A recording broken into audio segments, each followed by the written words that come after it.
یہ خط اداکار عرفان خان نے لکھا تھا جب پہلی بار ان کا کینسر ڈائیگنوز ہوا۔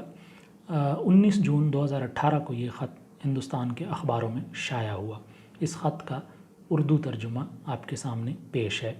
عرفان خان لکھتے ہیں، ابھی تھوڑے دنوں پہلے ہی مجھے اپنے نیورو اینڈوکرائن کینسر کے بارے میں پتہ چلا۔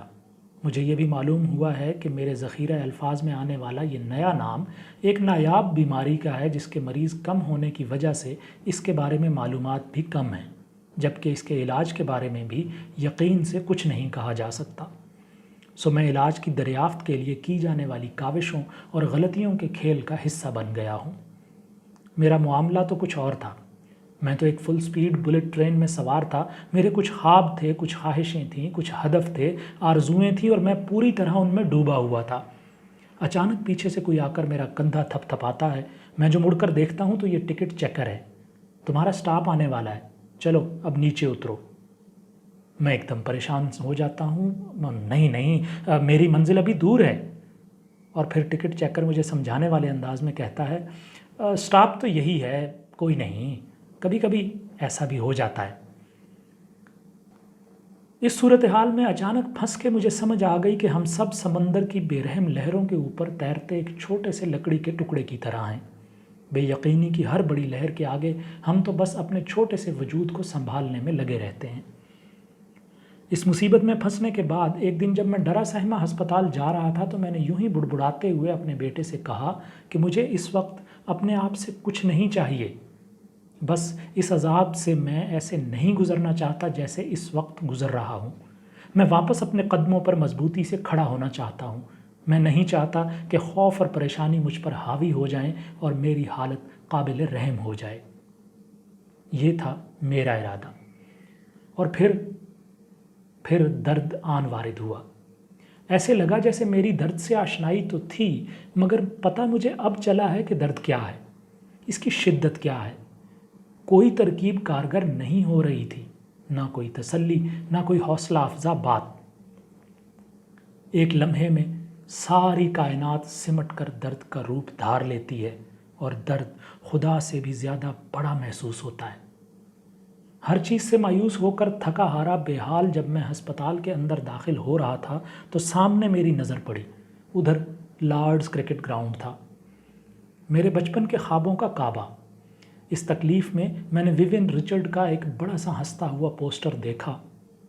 کچھ بھی نہ ہوا، جیسے وہ میری دنیا نہیں تھا۔ اس ہسپتال میں میرے وارڈ کے عین اوپر ایک کوما وارڈ تھا۔ ایک دن میں اپنے کمرے کی بالکنی میں کھڑا تھا تو ایک خیال میرے ذہن میں کوندا، زندگی اور موت کے درمیان کیا ہے؟ ایک سڑک؟ ایسے لگتا ہے کہ دنیا میں کہیں بھی کچھ بھی یقینی نہیں ہے، نہ ہسپتال میں نہ اسٹیڈیم میں۔ اس خیال نے مجھے ہلا کر رکھ دیا۔ اب مجھے کائنات کی وسعت، اس کی طاقت اور اس کا نظام سب کچھ کسی نہ کسی سطح پر سمجھ آنا شروع ہو گئے تھے۔ میرا ہسپتال ایسے عجیب مقام پر کیوں واقع ہے؟ اس خیال نے مجھے جھنجھوڑ دیا۔ صرف ایک ہی چیز یقینی ہے اور وہ ہے بے یقینی۔ مجھے تو بس اپنی باقی رہ جانے والی طاقت کو سنبھالنا ہے اور اپنے حصے کا کھیل اچھے سے کھیلنا ہے۔ اس احساس نے مجھے مجبور کر دیا کہ میں تسلیم و رضا اختیار کروں۔ اس سے قطع نظر کے نتائج کیا ہوں گے، اس سے قطع نظر کہ یہ سفر مجھے کہاں لے جائے گا، اگلے 8 ماہ میں، 4 ماہ میں یا 2 سال میں۔ پھر سارے خدشات دھندلے ہوتے ہوتے میرے ذہن سے کہیں گم ہو گئے۔ پہلی بار مجھے اندازہ ہوا کہ آزادی کا حقیقی مطلب کیا ہے۔ یہ مجھے ایک بڑی کامیابی محسوس ہوئی۔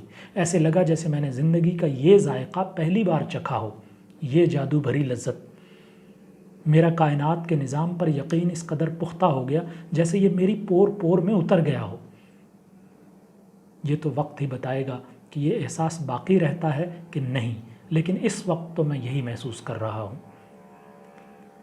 اس پوری بیماری کے دوران لوگ میرے لیے دعائیں کرتے رہے، وہ لوگ بھی جنہیں میں جانتا ہوں، وہ لوگ بھی جنہیں میں نہیں جانتا، وہ سب مختلف جگہوں پہ مختلف ٹائم زونز میں رہتے ہوئے میرے لیے دعائیں کرتے رہے، اور مجھے لگا کہ ان سب کی دعائیں مل کے ایک ہو گئیں۔ ایک بڑی سی طاقت، جیسے ایک لہر کی، ایک بڑی سی موج کی طاقت، وہ میرے اندر اتر گئی، میرے دل و دماغ میں رچ بس گئی۔